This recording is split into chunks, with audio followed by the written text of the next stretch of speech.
Queridos hermanos, estamos en plenas fiestas de Todos Santos y de los fieles difuntos. El día de ayer celebramos la solemnidad de todos los santos. Nos representa esta solemnidad visualmente a toda la multitud de los redimidos, a todos nuestros hermanos que ya están en el cielo, a los que forman la Iglesia Celeste, apóstoles, mártires, pastores, santos y santas. Ellos ya están en el cielo y cantan eternamente las alabanzas del Señor. Ellos nos descubren el destino que nos espera también a nosotros. Somos peregrinos y vamos peregrinando hacia esa nuestra patria definitiva que es la Iglesia del cielo. Además, celebrar la fiesta de Todos Santos es un motivo para hacernos conscientes de nuestra solidaridad con todos aquellos que nos han precedido en la fe, que nos han precedido en el mundo del Espíritu. Todos ellos ya están con Dios. Nosotros, decía, peregrinamos por esta vida y nos encaminamos para formar parte de la Iglesia del cielo. Y ellos son nuestros intercesores. Ellos dan impulso a nuestra vida. Por eso, el día de ayer, la liturgia proclamaba: Señor, nos concede celebrar a tu familia que está en el cielo, a la Jerusalén del cielo, nuestra Madre, en donde nuestros hermanos ya glorificados te alaban eternamente. Y hacia ella, hacia esa Iglesia del cielo, peregrinos, caminamos por la fe. Nos apresuramos, regocijándonos por los más ilustres miembros de la Iglesia, en cuya gloria nos das al mismo tiempo ejemplo y ayuda para nuestra fragilidad. O sea que celebrar la fiesta de Todos Santos significa celebrar la santidad de Dios, la santidad de la Iglesia, porque los santos son una manifestación de la santidad de Dios, son una floración de la santidad de Dios y de la santidad de la Iglesia. Y hoy conmemoramos a todos los fieles difuntos, oramos por los difuntos. Decía al principio de nuestra celebración que nuestra Madre la Iglesia nos pide a sus fieles vivos que oremos por sus fieles difuntos, hoy por ellos, mañana por nosotros. Orar por los difuntos es una de las tradiciones cristianas más antiguas.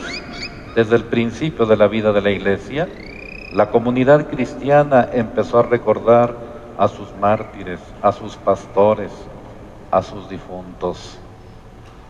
Es muy explicable, pues, que al día siguiente de celebrar a todos aquellos que ya están con Dios, a todos aquellos que han llegado ya a la intimidad con Dios, nos preocupemos por todos nuestros hermanos que han muerto con la esperanza de resucitar y con una fe tan solo conocida por Dios. El día de ayer, pues, recordamos a todos los que la fe nos dice, porque así es la doctrina de la Iglesia, que ya están con Dios. Y entre ellos, esperemos que estén nuestros seres queridos. Y hoy recordamos a todos los fieles difuntos, estén o no estén con Dios. Si no están con Dios, para que cuanto antes vayan a gozar de la presencia de Dios nuestro Padre. Por eso hoy la primera lectura que escuchamos del libro de la sabiduría desarrolla el tema de la retribución después de la muerte. Ante el aparente triunfo del mal, el justo debe confiar en la justicia de Dios. Dice este hermoso texto del libro de la sabiduría: las almas de los justos están en las manos de Dios. Sus obras buenas los acompañan. Las almas de los justos están en las manos de Dios. La oración de la Iglesia los acompaña. Y no los alcanzará ningún tormento. Los insensatos, los que no creen en Dios, pensaban que los justos habían muerto, que su salida de este mundo era una desgracia, que su salida de entre nosotros era una completa destrucción. Pero no. Los justos están en paz. Y esa es nuestra fe, esa es la fe de la Iglesia. Si no, no tendría sentido nuestra vida en este mundo. Aquí, como decía, somos peregrinos, vamos caminando, y por muchos años que el Señor nos conceda, ¿cuántos le ponemos al Señor? ¿60, 70, 80? Si vamos a un panteón y vemos una cruz y dice murió a los 23 años, pues a lo mejor ya nos pasamos. Si dice murió a los 40 años, a lo mejor ya nos pasamos. Por muchos años que el Señor nos conceda, la vida pasa pronto, la vida es breve. La vida es como dice el libro de Job, como un suspiro. Suspiramos y ya pasó el suspiro. Como un soplo, soplamos y ya pasó el soplo. Como una flor, ahorita está muy bonita, al rato ya se marchitó. Por eso debemos estar preparados cuando el Señor nos llame. Pero con esa fe, los justos están en las manos de Dios. Sus obras buenas y la oración de la iglesia los acompañan. En la segunda lectura, la primera carta del apóstol San Juan, el apóstol nos dice que la evidencia de haber pasado de la muerte a la vida es que nos amamos los unos a los otros, porque el amor es la característica principal de quienes formamos la gran familia de los hijos de Dios. Nosotros, dice el apóstol San Juan, estamos seguros de haber pasado de la muerte a la vida, porque amamos a nuestros hermanos, y el que no ama permanece en la muerte. Y bien saben ustedes que el que permanece en la muerte no va con Dios. El que odia a su hermano es un homicida, y bien saben ustedes que ningún homicida tiene la vida eterna. Conocemos lo que es el amor, en que Cristo dio su vida por nosotros. Y el Evangelio que escuchamos como tercera lectura, el Evangelio de Mateo, nos presenta el juicio que Dios hace a las naciones. Aquellas que hayan mostrado misericordia y amabilidad a sus discípulos serán bendecidas, y aquellas que no lo hicieron serán condenadas. Vengan benditos de mi Padre, dice el Evangelio, tomen posesión del reino preparado para ustedes desde el principio del mundo. A las preguntas sobre el final de los tiempos, sobre el juicio definitivo, Jesús responde con una alegoría. El Hijo del Hombre vendrá como Rey, se sentará en su trono de gloria. Todas las naciones serán congregadas ante Él. Lo primero que podemos apuntar es que la historia humana ciertamente tendrá un fin, un culmen definitivo, y este es Jesús mismo. O sea, llegará el final de nuestra historia, y ese final de nuestra historia es historia de salvación. Será mañana, será pasado mañana, como decía, por muchos años que el Señor nos conceda, la vida pasa pronto. La muerte no tiene la última palabra, no es el final. Podemos confiar que nuestros difuntos se han encontrado con Jesús, el Señor de la vida, el Señor de la historia, el Señor del futuro. Como aparta el pastor a las ovejas de los cabritos, pondrá a las ovejas a su derecha y a los cabritos a su izquierda. Continúa el relato del Evangelio. Porque en la historia, queridos hermanos, en la historia de cada uno de nosotros, que es historia de salvación, hay gracia y hay pecado, hay trigo y hay cizaña, hay criados fieles y criados infieles, hay jóvenes previsoras y otras descuidadas, hay ovejas y cabritos. Y todo esto aluden a las actitudes más que a la persona concreta.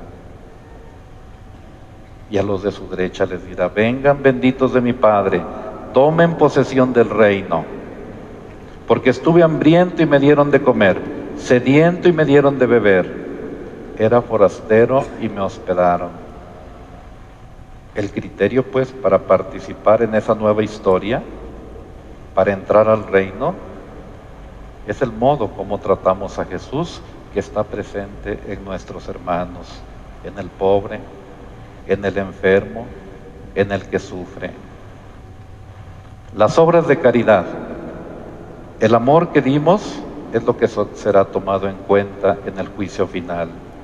Es lo que más importa en la vida. Al final seremos juzgados en el amor, no por lo que seamos o por lo que tengamos. Seremos juzgados en el amor. Son muchos, queridos hermanos, los caminos que nos ofrecen la felicidad, pero están llenos de engaños. Por eso Jesús nos declara cuál es el camino auténtico: acercarse a nuestros hermanos más necesitados, al pobre, al hambriento, al necesitado, ahí donde el Señor habita. Estuve hambriento y me dieron de comer, sediento y me dieron de beber, era forastero y me hospedaron, estaba desnudo y me vistieron, encarcelado y fueron a verme. Pues en esta celebración de los difuntos podemos preguntarnos cómo vivieron nuestros difuntos este amor a nuestros semejantes, a los pobres, a los enfermos, cómo trataban a los demás. ¿Qué recuerdo tengo yo de ellos? Seguramente encontraremos en ellos actitudes de las ovejas, que éstas sean un aliento e impulsen nuestra vida, pero seguramente también encontraremos omisiones o actitudes de los cabritos. Esas dejémoslas en las manos misericordiosas de Dios nuestro Padre, porque Él perdona siempre. Pero nosotros hagámoslas a un lado, como el pastor que separa a las ovejas de los cabritos, como el segador que separa el trigo de la cizaña. Nosotros llenémonos de obras buenas. Pues esa es la fiesta que hoy la Iglesia celebra. Siempre debemos recordar a nuestros difuntos. Desafortunadamente se nos olvidan. Los recordamos en el novenario, luego al cabo del mes, luego al cabo del año, y luego se nos van olvidando. Y las generaciones van pasando y después ya nadie los recuerda. Pero la Iglesia siempre los recuerda en la celebración más importante, que es la Eucaristía. Siempre hay un memento especial por los difuntos en todas las misas que se celebran en todos los altares del mundo. La Iglesia pues no los olvida y nos recuerda a los fieles vivos que recemos por los fieles difuntos. Por eso hoy le hemos pedido al Señor: Señor, escucha nuestra oración, escucha nuestras súplicas y concédenos que al proclamar nuestra fe en la resurrección de tu Hijo de entre los muertos, se afiance también nuestra esperanza en la resurrección de nuestros seres queridos difuntos, y que ya estén contigo en el cielo. Que cada uno de nosotros pues ofrezca su misa por sus seres queridos difuntos, y es el papá, la mamá, el esposo, la esposa, los hermanos, los hijos. Que cada uno de nosotros ofrezcamos nuestra Santa Misa por nuestros seres queridos difuntos. Pues con esos sentimientos, queridos hermanos, vamos a continuar participando en nuestra Santa Misa Dominical.